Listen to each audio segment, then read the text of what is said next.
Pemirsa, Menteri Pariwisata dan Ekonomi Kreatif Sandiaga Salahuddin Uno menggelar rapat koordinasi di Politeknik Pariwisata Bali. Rakor membahas persiapan pembukaan pariwisata Bali.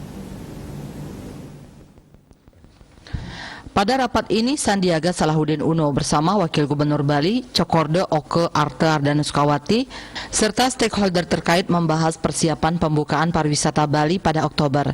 Sandiaga Salahuddin Uno mengatakan seluruh masukan ini akan dibawa untuk rapat koordinasi tingkat menteri pada Kamis 30 September nanti yang akan diketuai oleh Menko Marves Luhut Binsar Panjaitan.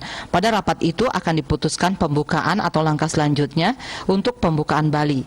Dari masukan yang disampaikan oleh Wakil Gubernur Bali dan seluruh pemangku kepentingan, dilaporkan bahwa pertama kondisi di Bali sudah menunjukkan situasi yang kondusif. Bahkan langkah persiapan ini sudah memasuki tahap akhir sesuai dengan arahan dari Menko Luhut. Kedua, terkait kesiapan dari segi protokol kesehatan ditingkatkan, situasi COVID yang terkendali dan aplikasi Peduli Lindungi yang terintegrasi.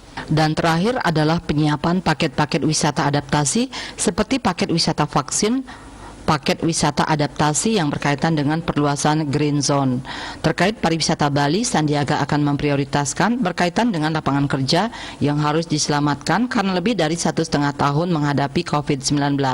Saat ini tidak hanya mengendalikan dari sisi kesehatan, tapi juga di saat bersamaan harus diberikan satu kepastian kepada masyarakat yang mata pencahariannya betul-betul mengalami keprihatinan dan kesulitan. Yudi Karnaidi, Bali Post melaporkan.